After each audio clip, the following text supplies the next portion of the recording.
Alhamdulillah nahmaduhu wa nasta'inuhu wa nastaghfiruh wa na'udzu billahi min shururi anfusina wa min sayyi'ati a'malina may yahdihillahu fala mudilla lahu wa may yudlil fala hadiya lahu. Asyhadu an la ilaha illallah wahdahu la syarika lahu wa asyhadu anna Muhammadan abduhu wa rasuluhu la nabiyya ba'dah.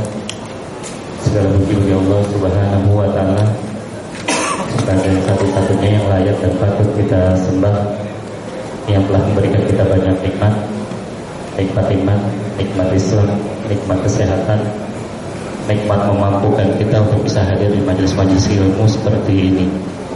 Semoga nanti setiap waktu yang terlalui dan setiap langkah kita menuju ke tempat ini terhitung sebagai yang menggugurkan dosa kita, mengangkat derajat kita, dan mempermudah langkah kita menuju ke surganya, insyaallah, amin. Dan semoga juga nanti duduk-duduk kita siang ringan di sini di siang hari menuntut ilmu, termasuk seperti apa yang disifati oleh Rasulullah Sallallahu Alaihi Wasallam, seperti laksana taman-taman surganya Allah, tempat Allah mencurahkan rahmatnya, tempat Allah menaungkan sayap malaikatnya, tempat Allah memberikan sakinah ke dalam hati kita dan akan menyebut-nyebut nama kita dengan bangga kepada makhluk-makhluk mulia yang berada di sisinya nanti kelak, insyaallah, amin. Salawat dan salam juga tak lupa kita senantiasa curahkan kepada Nabi besar Muhammad Sallallahu Alaihi Wasallam beserta keluarga, para kerabat, para sahabat, dan para pengikutnya yang insyaallah istiqomah hingga akhir zaman nanti, insyaallah, amin. Untuk kesempatan kali ini kita akan kembali melanjutkan pembahasan dari chapter lanjutan gitu ya, bab lanjutan di bedah buku, sebuah buku yang ditulis oleh Ustadz kita, Ustadz Herfi Gulam Faizi, yang berjudul Menjadi Suami Seperti Nabi Sallallahu Alaihi Wasallam. Di pertemuan pertama pada tanggal 13 Juni lalu kita telah membahas beberapa hal.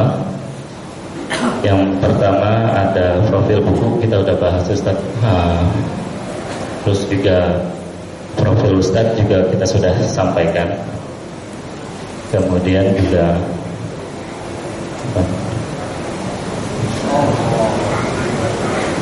Anda coba untuk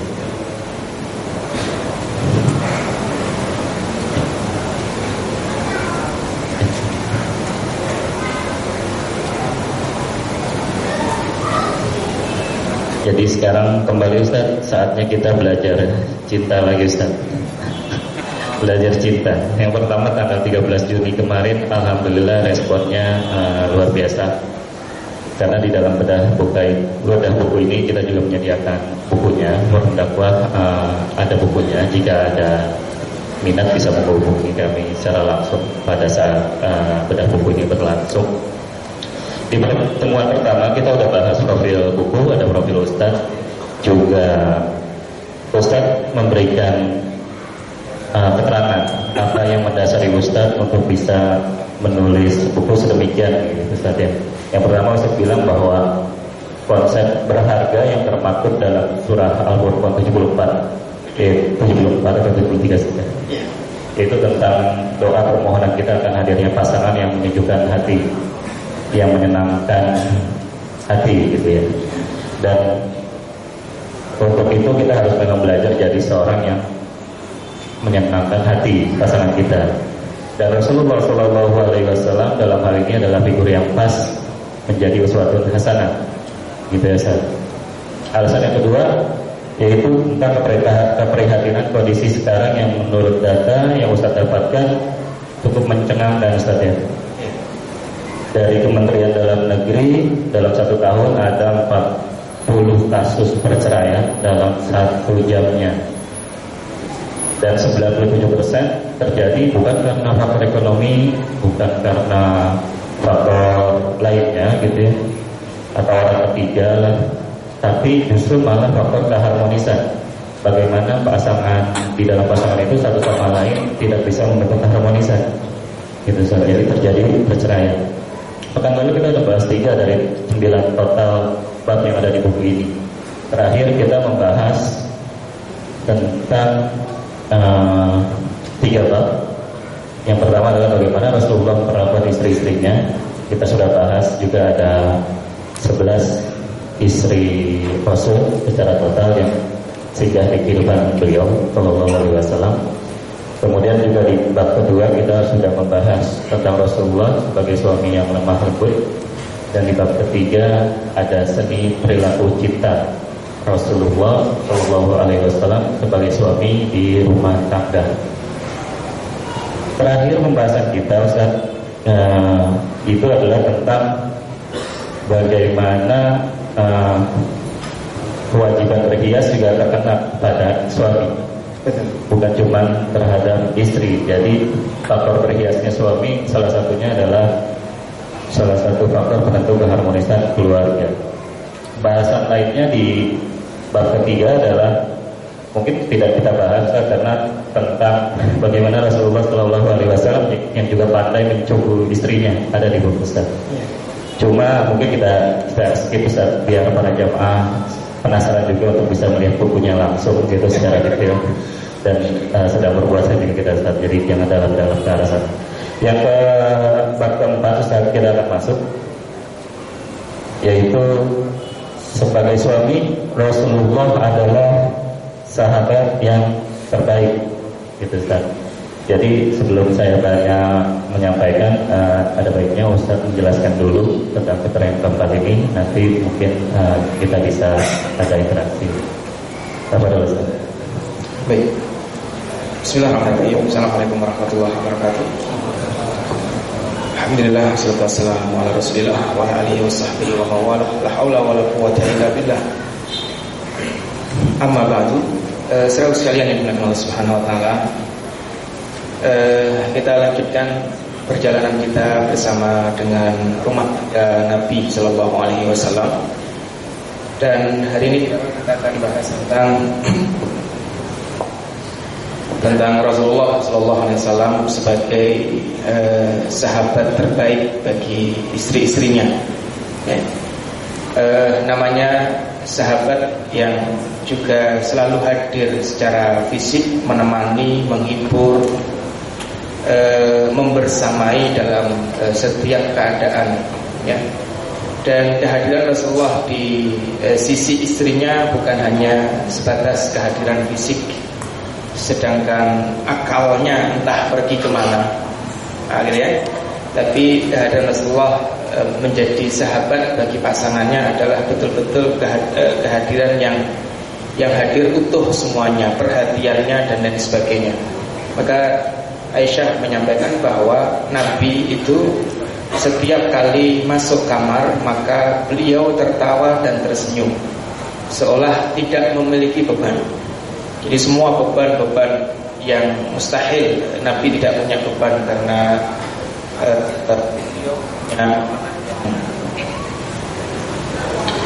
beliau punya amanah yang berat, ya. Sebagaimana kemarin telah kita sampaikan, tugas-tugas mulia. Tapi begitu masuk rumah maka beliau taruh bebannya dan beliau fokus duduk bersahabat membersamai istri-istrinya, ya. Tidak seperti sebagian kita hari ini yang barangkali bersama tapi akalnya tidak hadir, hatinya tidak hadir, entah main gadget atau sosial media dan lain sebagainya, ya. Dan itu yang juga perlu kita waspadai, sehingga kehadiran kita menemani pasangan kita bukan hanya kehadiran fisik, tapi bahkan perhatian, ya, dan kasih sayang pun juga hadir saat bersama dengan pasangan. Gitu apa nih? Ya, Masya Allah Ustaz, ya, kalau dari buku ini gitu ya, disebutkan juga bahwa Rasulullah itu melakukan senda gurau dengan istri-istrinya, ya, pastinya gitu saja. Senda gurau ini secara posisi, dan ada beberapa dalil hadis yang ada di sini juga disebutkan sebagai sesuatu hal yang penting. Penting sekali. Dan kita ada pertanyaan Ustaz, kalau kita harus mengikuti flow kesenangan istri dalam bermain gitu ya Ustaz, atau bersenda gurau, sampai mana sih Ustaz batasannya Ustaz? Mengingat kita ini kan pemimpin keluarga yang harus punya wibawa juga Ustaz. Iya. Batasan senda gurau ya batasan halal haram dalam Islam. Selama bahan dan isi senda gurau itu bukan hal-hal yang melanggar atau mencaci fisik dan lain sebagainya, maka itu dihalalkan. Rasulullah SAW contohnya itu ketika Aisyah radhiyallahu anha didatangi oleh Saudah. Saudah ini istri Rasulullah SAW yang paling tua, ya, yang paling tua yang memberikan waktu malamnya untuk Aisyah, karena beliau menyadari bahwa secara usia sudah tidak punya ketertarikan pada laki-laki, tapi beliau tetap ingin menjadi istri Nabi nanti di surga. Sehingga Saudah memberikan jatah malamnya kepada Rasulullah Muhammad SAW. Dan ketika itu ada Saudah, ada Aisyah, dan di tengah mereka ada Rasulullah SAW. Kemudian Aisyah radhiyallahu anha menawarkan makanan bubur pada Saudah, tapi Saudah enggan untuk memakan karena sedang tidak ingin makan. Maka Aisyah radhiyallahu anha mengusapkan bubur itu ke wajah Saudah, dan Saudah pun juga membalas. Dan Rasulullah SAW di tengah-tengah mereka hanya membatasi mereka dengan lututnya, menghalang-halangi supaya keduanya tidak berlebih-lebihan. Akhirnya jadi Masya Allah bercandanya seperti itu, ya, atau bisa bayangkan usap-usapan bubur. Kalau kita barangkali cake atau coklat atau itu canda. Dan yang begitu penting, ya, karena Umar menyampaikan bahwa Umar orang yang sekeras setegas itu, bahkan saking tegasnya Umar itu digambarkan kalau ada orang sedang hamil itu suruh jauh-jauh dari Umar, karena kalau terkejut dengan perilaku Umar bisa gugur Pak kandungannya Pak. Luar biasa memang beliau. Tapi beliau berpesan kepada kita semua, para suami, agar menjadi anak-anak di depan istri-istrinya. Bercanda, bermain, minta, manja, dan lain sebagainya. Ya, karena wanita butuh untuk diajak bicara, sebagaimana penelitian yang barangkali antum sudah ketahui bahwa wanita dalam sehari butuh untuk mengeluarkan sekian ribu kosakata, yang itu bisa meringankan beban psikologinya. Dan Rasulullah pun juga sama. Rasulullah sangat sabar menemani mereka bermain, bercanda dengan mereka, dan bahkan Rasulullah SAW sabar mendengarkan curhat istrinya Aisyah radhiyallahu anha. Anda bisa bayangkan, nanti silahkan di searching atau di buku ini sudah ada tentang Aisyah yang bercerita tentang 11 wanita yang masing-masing menyampaikan seperti apa suaminya. Ya, ada 11 wanita masing-masing berjanji akan bercerita kepada teman-temannya seperti apa suaminya, tapi tidak boleh disampaikan keluar, cukup mereka yang tahu. Itu disampaikan Aisyah. Itu hadis terkenal dengan nama hadis Abu Zar'in. Ya, hadis Abu Zar'in itu kisah Aisyah yang didengar oleh Nabi, dan bukan hanya didengar tapi juga ditanggapi oleh Nabi. Ditanggapi Pak, yang penting. Jadi bukan hanya didengar tapi juga ditanggapi.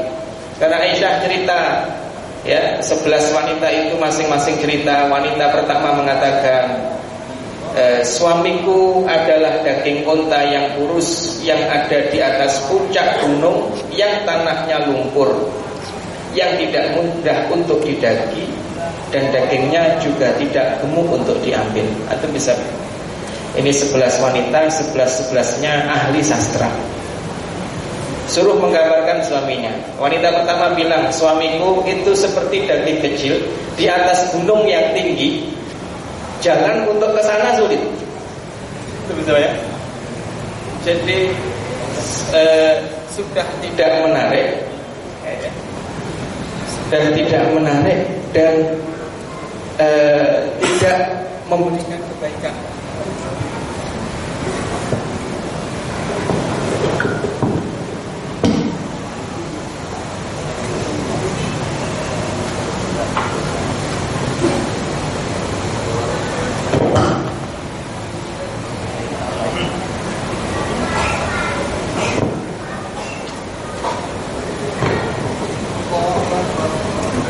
Cek.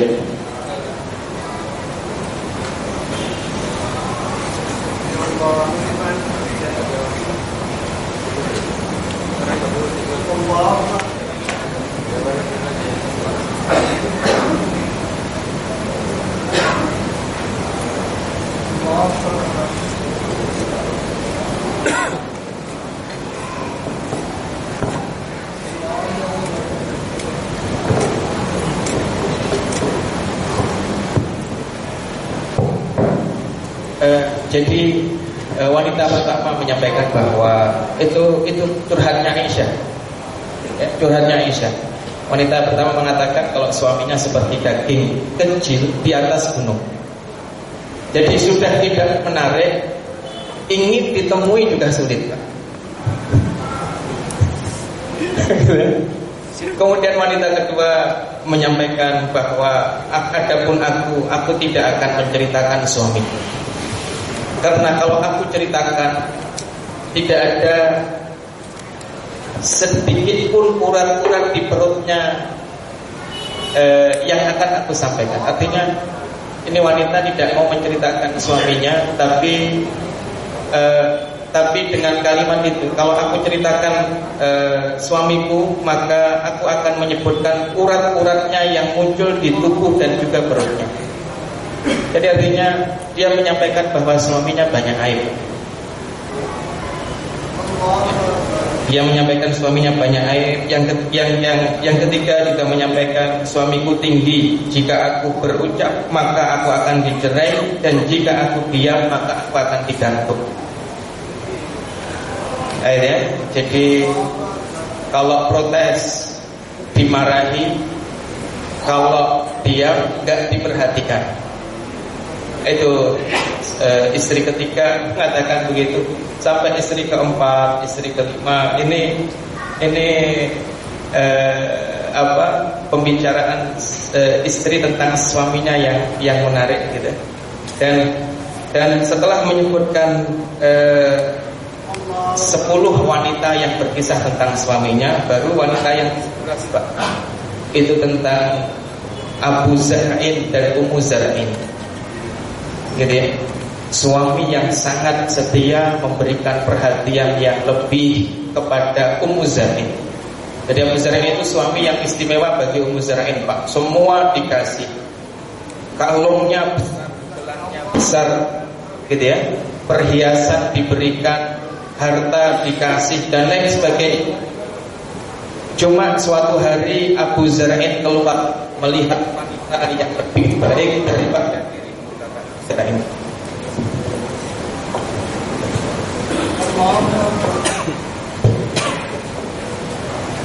Ya, melihat wanita yang lebih menarik dari Ummu Zar'in, kemudian Abu Zar'in menceraikan Ummu Zar'in.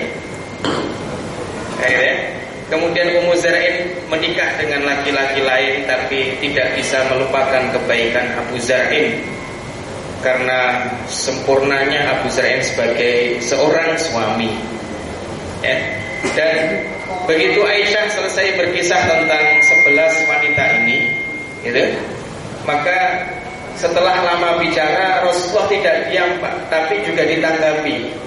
Ya. Jadi di antara kebiasaan kita para laki-laki itu kalau istri cerita, kita cuma oh ya, benar, cuma pendek-pendek Pak tanggapannya. Nanggupinya cuma pendek-pendek sekilas gitu ya. Tapi kalau orang lain yang tanya, nanggupinya panjang lebar. Ya. Rasulullah mengajarkan enggak begitu. Itu Aisyah sudah bercerita panjang lebar tentang 11 wanita. Dan yang paling istimewa adalah wanita ke-11 yang menceritakan suaminya. Kemudian Rasulullah komentar, aku dengan kamu seperti Abu Zar'in dengan istrinya. Komentar Nabi yang menunjukkan bahwa Nabi serius mendengarkan cerita Aisyah radhiyallahu anha. Dan Aisyah menimpali, karena Aisyah wanita pintar, Pak. Kalau engkau dengan aku seperti Abu Zar'in dan Ummu Zar'in, ya cuma masalahnya Abu Zar'in ini menceraikan Ummu Zar'in. Maka Aisyah mengatakan, bahkan engkau lebih baik kepadaku daripada Abu Zar'in kepada Ummu Zar'in. Nah, ya. Jadi semua yang disampaikan oleh istri ditanggapi dengan baik oleh Nabi. Gitu ya, didengar curhatnya, ditanggapi, bukan hanya dianggap angin lalu masuk telinga kanan, keluar lagi telinga kanan. Nah, gitu ya, karena telinga kirinya pakai headset, Pak. Tidak begitu. Ini bentuk Nabi yang hadir membersamai istrinya sebagai sahabat, bersenda gurau, bercanda, lomba lari, dan bahkan mendengarkan curhatnya. Kan bahaya kalau istri kita, na'udzubillah, sampai curhat di dinding ratapan, di wall, di Facebook, atau curhat di status BlackBerry-nya, dan dibaca banyak orang. Baik. Masya Allah. Jadi memang saling curhat, bercengkrama, dan berkomunikasi antara pasangan ini, antara istri dan suami, memang keberadaannya mutlak, Ustaz. Jadi suami istri memang tempat mengadu gitu ya, satu sama lain. Jadi kita di buku ini dibilang stop atau berhenti berpikir bahwa suami hebat tidak perlu tempat mengadu gitu ya. Bahkan seorang Umar bin Khattab radhiyallahu anhu yang luar biasa gagah, yang konon ada riwayat ketika beliau bersin Ustaz ya, di depan dan mengimami, ketika dia bersin ada 4 orang yang kecengkam Ustaz. jadi luar biasa memang. Tapi di sini dibilang Umar bin Khattab yang dikenal berwatak keras pernah berkata, seyogyanya sikap suami terhadap istri seperti anak kecil harusnya. Tapi keadaan yang sebenarnya, maka dia adalah seorang laki-laki. Maksudnya seorang suami yang dapat menciptakan keceriaan, kelucuan seperti anak kecil, dan sesekali boleh manja-manja dengan istri, gitu Ustaz ya. Dan bahkan tidak ada masalah seorang suami mengadukan masalah kepada istri. Karena Rasulullah pun kalau ada masalah itu juga menyampaikan kepada istri, dan itu artinya kita menghargai eksistensi istri di samping kita. Nabi di tahun 6 Hijriah itu ketika mau umroh kemudian digagalkan oleh orang-orang Quraisy dengan perjanjian Hudaybiyah sehingga umrohnya harus ditunda. Gitu. Nabi perintahkan sahabat untuk cukur rambut, ya, untuk tahallul, menyelesaikan ihramnya, tapi tidak ada satupun yang mendengar. Nabi sedih. Kemudian Nabi menemui Ummu Salamah, dan Ummu Salamah wanita yang cerdas. Ummu Salamah tahu karakter sahabat itu kalau cuma disuruh tapi nggak dikasih contoh oleh Nabi, gitu ya, itu nggak akan jalan. Maka Ummu Salamah bilang kepada Rasulullah, wahai Rasulullah, sekarang engkau keluar, minta 1 orang untuk mencukur rambutmu dan gantilah kamu baju. Rasulullah melakukan nasihatnya Ummu Salamah, dan semua sahabat mengikuti apa yang dilakukan oleh Rasulullah SAW. Nabi curhat kepada istri. Baik Ustaz, kita masuk sekarang menuju ke bab ke-5 Ustaz. Masih ada 4 bab lagi yang harus kita selesaikan. Bab ke-5 adalah Rasulullah suami yang penyabar. Bicara tentang sabar Ustaz. Ringan betulnya diucapkan, tapi sangat berat untuk dijalankan Ustaz. Mohon dari pendapat dari Ustaz. Sabar itu karakter dasar orang beriman. Makanya dipuji Nabi, orang beriman itu baik semuanya. Kalau dapat kesulitan sabar, dapat kebaikan syukur. Dan Nabi dalam hadis yang diriwayatkan Muslim menyampaikan bahwa sabar itu cahaya. Berarti kebalikan sabar adalah emosi itu kegelapan. Makanya orang yang emosi sampai kelewatan emosinya itu disamakan dengan orang yang hilang akal, karena gelap akalnya tidak bisa melihat masalah dengan baik. Sehingga para ulama fikih membahas apakah talaknya suami yang marah berlebihan itu jatuh talak atau tidak. Karena orang yang marah itu tidak punya cahaya di akalnya, Pak. Ya, dan cahaya di akal sehingga bisa berpikir dengan baik hanya dimiliki oleh orang-orang yang sabar. Dan Nabi pun juga orang yang sangat sabar menghadapi kekurangan istrinya, gitu ya. Nabi pernah didiami oleh istrinya sehari semalam, ya, sebagaimana hadis yang diriwayatkan dari Umar bin Khattab radhiyallahu anhu. Umar itu ketika pergi hijrah ke Madinah, Umar mendapati istrinya berbeda dengan dulu waktu di Mekah. Karena waktu di Mekah istrinya sangat taat sekali. Begitu hijrah ke Madinah, maka Umar mendapati ternyata masyarakat Madinah itu adalah masyarakat yang laki-lakinya takut pada istrinya. Orang Ansar itu orang petani, Pak. Ya, orang Ansar itu orang petani yang laki-lakinya tunduk sama istri. Kalau orang-orang Quraisy itu masyarakat pedagang yang istri tunduk pada suami. Kebiasaan Umar di Mekah adalah kalau ngomong istrinya diam nurut, tidak komentar satu pun. Makanya Nabi puji wanita Quraisy, ni'mal mar'ah ni'man nisa Quraisy. Sebaik-baik wanita adalah wanita Quraisy yang sangat taat pada istrinya, pada suaminya. Akhirnya begitu hijrah ke Madinah, wanita Quraisy ketularan wanita Madinah. Jadi berani menjawab kalau suaminya ngasih nasihat. Makanya Umar marah pada istrinya dan istrinya mengatakan, engkau ini bagaimana? Ya, engkau ini bagaimana? Rasulullah SAW saja didiami oleh istri-istrinya sehari semalam dan beliau tidak apa-apa, mengapa engkau marah? Lalu Umar klarifikasi ke putrinya Hafsah, karena Hafsah adalah istri Nabi. Klarifikasi, betul enggak kalian pernah mendiamkan Rasulullah sehari semalam? Hafsah mengatakan, betul, kami pernah mendiamkan Nabi sehari semalam. Sabar, ya. Dan Rasulullah juga perintahkan kepada para suami kalau sedang marah untuk diam. Ya, tidak berkata-kata sepatah kata apapun, ya, karena kalimat yang keluar dari orang yang sedang marah itu adalah kalimat-kalimat yang tidak baik, kalimat yang keluar dari akal yang tidak bercahaya. Ya, Ustaz, di layar dan di buku ada satu ini yang di highlight, ada suami pura-pura buta selama 20 tahun. Ya. Ini luar biasa kisahnya, Ustaz. Bisa dijelaskan, Ustaz? Ya, itu kisah yang disampaikan oleh Ibnu Qayyim al-Jauziyah. Ada seorang suami yang ketika menikah mendapatkan berita bahwa istrinya terkena penyakit cacat. Kemudian sejak mendengar berita itu, maka sang suami pura-pura buta di depan istrinya, sehingga yang diketahui oleh istrinya, suaminya itu buta, Pak. Jadi dari awal menikah suaminya, karena sebelum walaupun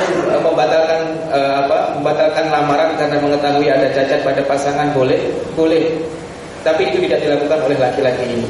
Maka sebelum akad terjadi, suaminya pura-pura buta, sehingga begitu selesai akad, sang istri tahunya suaminya buta padahal sebenarnya bisa melihat. Dan itu berlangsung selama 20 tahun. Begitu 20 tahun istrinya meninggal dunia, dan selama 20 tahun istrinya tidak tahu kalau suaminya itu sebenarnya bisa melihat, cuma pura-pura buta.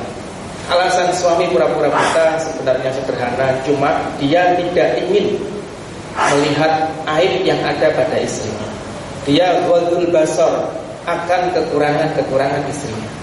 Makanya Rasulullah SAW dalam sebuah hadis Janganlah seorang laki-laki, seorang suami beriman itu mengupas aib istrinya yang beriman. Mengupas itu kalau kita punya rambutan, kita kupas kulitnya. Begitu ada dagingnya, kita kupas dagingnya, tinggal isinya. Isinya kita kupas lagi sampai yang paling kecil. Mengorek-orek, membuka, mencari-cari aib istri. Maka suami ada 3 bentuk. Pertama, suami yang melihat kebaikan istrinya dan dia ghadul basar, menutup mata untuk kekurangan istrinya. Dan ini adalah sebaik-baik suami. Dia akan menikmati hubungan dengan istrinya karena dia menutup mata untuk kekurangannya. Yang baik-baik saja yang dia lihat, yang menenteramkan hati. Ya, makanya Imam Syafi'i mengatakan wa ainur ridha an kulli aibin dalilah kama anna ainas sukhti tubdil masawiyah. Pandangan mata yang ridha itu tumpul untuk melihat kekurangan pasangan. Kalau kita sudah ridha pada pasangan kita, Pak, maka kita akan tumpul untuk melihat kekurangannya. Kita akan ghadul basar, menundukkan pandangan untuk kekurangan pasangan, sehingga kita merasakan kenikmatan memiliki pasangan yang seperti itu. Yang kedua, suami yang selalu mencari-cari kekurangan istri, selalu mengorek kekurangan istri dan tidak melihat kebaikan istri. Istri sudah baik, gitu ya, tapi yang dilihat paling besar adalah kekurangannya terus. Dan yang ketiga adalah suami yang melihat kekurangan istri dan melihat kekurangan dan kelebihannya. Ini baik tapi tidak senikmat suami yang pertama. Maka lihat kebaikan-kebaikan istri, sering sebut kebaikan-kebaikan istri, dan cobalah untuk ghadul basar, menundukkan pandangan dari kekurangan-kekurangan. Karena tidak ada manusia yang sempurna. Wallahu a'lam bishawab. Sekarang kita masuk ke bab yang ke-6 sekarang. Rasulullah suami yang setia, gitu. Kalau berdasarkan Al-Quran surah Al-Ahzab 28 dan 29, ini kunci bertahan dalam sebuah jalinan rumah tangga, Ustaz, yang bermasalah. Kuncinya memang itu berada di tangan suami, ya Ustaz, atau bagaimana, Ustaz? Iya, jadi Al-Ahzab ayat 28-29 jelas itu bicara tentang istri-istri Nabi yang minta tambahan nafkah. Tapi tetap yang memutuskan adalah suami, karena suami Allah pilih sebagai qawamah dalam rumah tangganya, sebagai pemimpin, pelindung, pengayom, pendidik bagi istrinya. Sehingga ketika istrinya minta tambahan nafkah, boleh apa tidak? Boleh. Tapi ya, yang memutuskan apakah ditambah atau tidak ditambah adalah suami. Dan itu disampaikan oleh Allah di surat Al-Ahzab ayat 28-29 ketika istri-istri Nabi minta tambahan nafkah. Itu Nabi tidak bisa memutuskan kecuali perintah Allah. Dan Allah turunkan ayat, kamu suruh milih istrimu, yang milih ditambah nafkah setelah itu cerai, atau milih tetap bersama dengan kamu dan nanti akan mendapatkan surga bersama-sama. Ini Nabi, Ini Nabi. Ya, bahkan Rasulullah SAW pun melanjutkan kisah yang tadi, bahwa ada kekhawatiran juga ketika Rasulullah menyampaikan ayat tersebut, bahwa Aisyah akan memilih opsi lain, Ustaz. Iya. Tapi ternyata memang alhamdulillah Aisyah gitu memilih Allah dan Rasulnya. Ya, jelas, karena antum bisa bayangkan Nabi sangat cinta pada Aisyah, Nabi sangat cinta pada istri-istrinya, sama Allah suruh menyampaikan, wahai Nabi, sampaikan pada istri-istrimu, jika kalian cuma pengen kehidupan dunia, maka sini aku kasih kemewahan dunia, setelah itu aku cerai. Tapi kalau kalian ingin akhirat, maka sesungguhnya Allah siapkan pahala besar untuk kalian yang mau bersabar Antum bisa bayangkan, Pak. Jadi Nabi yang sangat cinta pada istri-istrinya, sama Allah suruh ngasih pilihan begitu gak pada istri-istrinya. Sehingga ayat itu memang sangat berat dirasakan oleh Nabi untuk disampaikan kepada istri-istri yang sangat beliau cinta. Ya, Ustaz. Nah, langsung masuk ke bab ke-7, Ustaz. Rasulullah suaminya adil. Ini bicara tentang keadilan, Ustaz. Ini kita tahu mengarahnya pembahasannya ke arah mana, Ustaz? Tentang poligami. Ya, kalau keadilan yang dimaksud adalah keadilan secara waktu, keadilan secara materi, keadilan secara perhatian, dan bukan keadilan masalah cinta. Karena Rasulullah menyampaikan, Allahumma hadzal qasami bima amlik fala talumni bima la amlik. Ya Allah, ini pembagian yang aku bisa lakukan dan jangan engkau caci untuk pembagian yang aku tidak bisa membaginya. Apa? Cinta. Rasulullah mungkin cintanya pada Aisyah lebih tinggi daripada cinta kepada istri-istri yang lain, tapi perhatian Rasulullah kepada Hafsah sama dengan perhatian Rasulullah kepada Aisyah, sama dengan perhatian Rasulullah kepada Zainab bintu Jahsh dan Sofiyah. Cinta Rasulullah kepada Aisyah barangkali lebih tinggi daripada cintanya kepada Ummu Salamah, tapi kasih sayang Rasulullah kepada Ummu Salamah sama dengan kasih sayang Rasulullah kepada Aisyah radhiyallahu anha. Ya, jadi maksud pembagian di situ adalah pembagian kasih sayang, pembagian perhatian, pembagian waktu malam, pembagian materi, nafkah, dan bukan pembagian hati. Ya, khusus bab ini memang saya no comment, mengingat memang nggak punya ilmunya, nggak punya pengalamannya. Juga istri Anda juga ada di belakang, Ustaz. Jadi kita menuju ke pembahasan untuk chapter yang ke-8, Ustaz, yaitu seruan Rasulullah kepada para suami. Ustaz, tadi banyak disampaikan tentang tanggung jawab suami di bab ini, Ustaz. Ada dalil hukum bagaimana seharusnya kita menjalani rumah tangga, memelihara, menjaga, mendidik sampai memberikan hukuman yang pas terhadap istri demi keharmonisan. Mohon penjelasan dari Ustaz. Baik, saudara sekalian, kalau antum membaca Quran, maka antum akan mendapati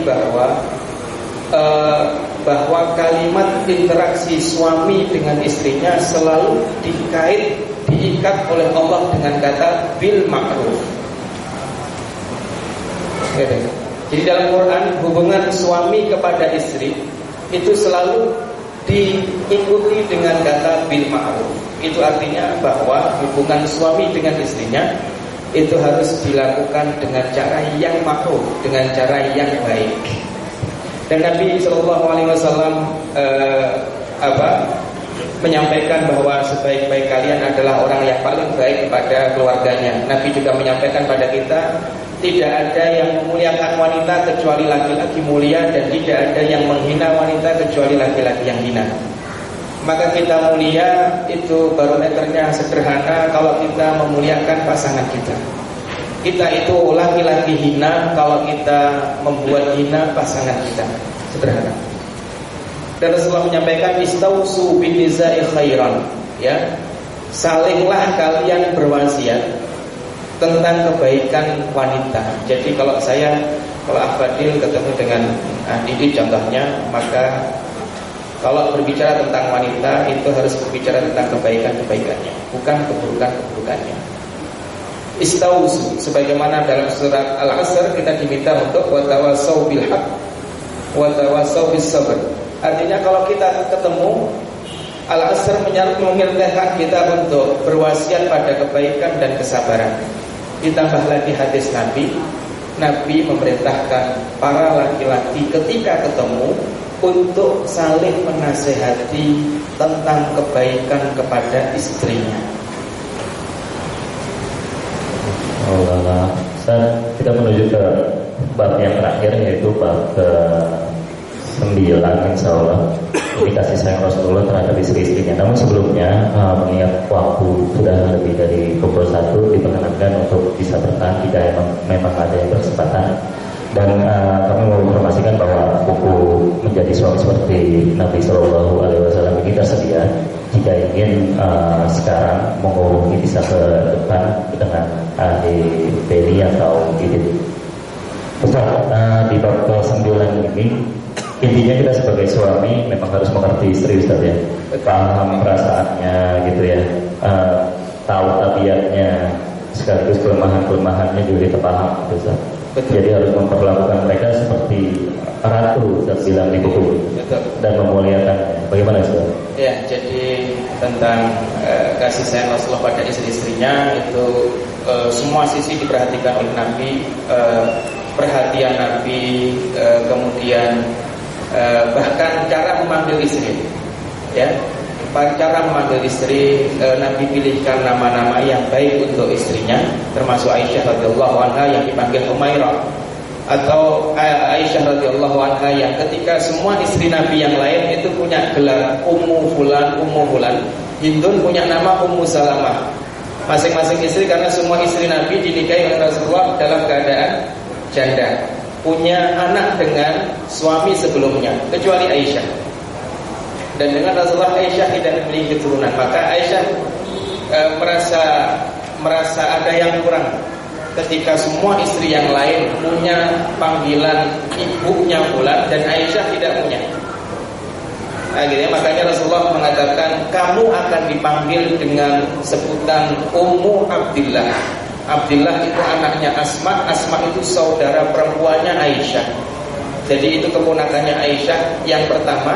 Nabi mengatakan kamu akan dipanggil dengan ibunya Abdullah untuk membahagiakan Aisyah radhiyallahu anha.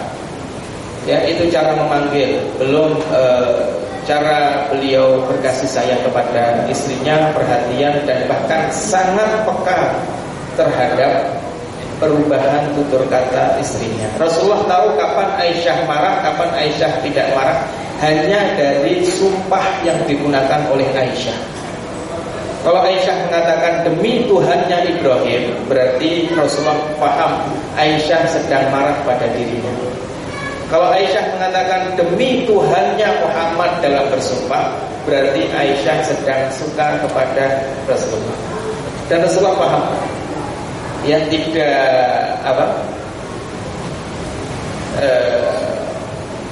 tidak afwan dan belum kita takal tidak pasti tidak peka dengan perubahan tutur kata istrinya.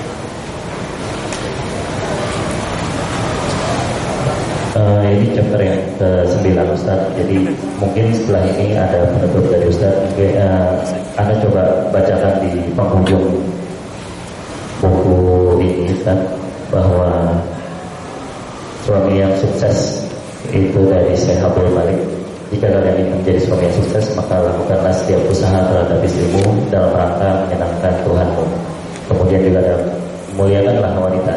Wahai para suami, muliakan wanita. Jika mereka putrimu, dia akan membukakan pintu surga bagimu. Jika dia istrimu, maka dia telah melengkapi setengah agamamu. Dan jika dia seorang ibu, maka surga berada di bawah telapak kakinya. Insyaallah wanita itu sama. Kemudian ada pasangan sempurna. Jangan harap pasanganmu menjadi sempurna. Dia hanyalah versi duniawi dari dirinya. Yang sempurna masih tersimpan di surga, Ustaz, kata Abdul Bari yang dia, Ustaz. Kemudian ini ada tanggung jawab suami, adalah tanggung jawab seorang suami secara agama, dan dengan itu dapat mendidik istrinya pemahaman agama yang benar. Dari Dr. Bilal Philips, tokoh muslim Kanada yang terkenal itu, Ustaz. Jadi seorang suami juga harus mampu menghapus air mata istri. Kemudian ini yang terpenting juga, Ustaz, mungkin bagi sebagian ikhwan di sini, menikah adalah ibadah, gitu ya, Ustaz. Salah satu cara indah dalam menyembah Allah Subhanahu wa Ta'ala adalah dengan menikah. Dr. Bilal Philips bilang demikian. Kemudian untuk mencari calon istri, jangan mencari calon istri yang cantik, tapi cari istri yang dapat menjagamu dari keburukan dunia. Dari Ustaz Yasir Qadi, intelektual Muslim Amerika. Dengan demikian kita sudah, Ustaz, pembahasannya hingga ke bab 9 ini. Jadi kembali saya ingatkan, jika ada yang masih mau berminat bisa menghubungi kami langsung untuk memiliki buku ini gitu ya. Dan kebetulan masih ada Ustadz di sini, jadi bisa seperti buku saya nih, bisa ditandatangani langsung Ustaz dengan doa gitu ya. Nggak terbaca tapi saya coba bacakan ini bagus doanya Ustaz. Buat Al-Fadil, semoga Allah mampukan antum menahkodai bahtera rumah tangga antum hingga berlabuh di pantai surganya Allah Subhanahu wa ta'ala. Amin. Dengan demikian kita tutup bacaan Ustaz. Apakah yang masih ada yang ingin disampaikan untuk menutup doa Ustaz? Cukup Pak Fadil, insyaallah. Cukup. Mari kita tutup dengan istighfar dan doa kafaratus majelis. Astagfirullahaladzim. Subhanakallahumma wa bihamdika asyhadu an la ilaha illa anta astaghfiruka wa atubu ilaik. Assalamualaikum warahmatullahi wabarakatuh. Waalaikumsalam.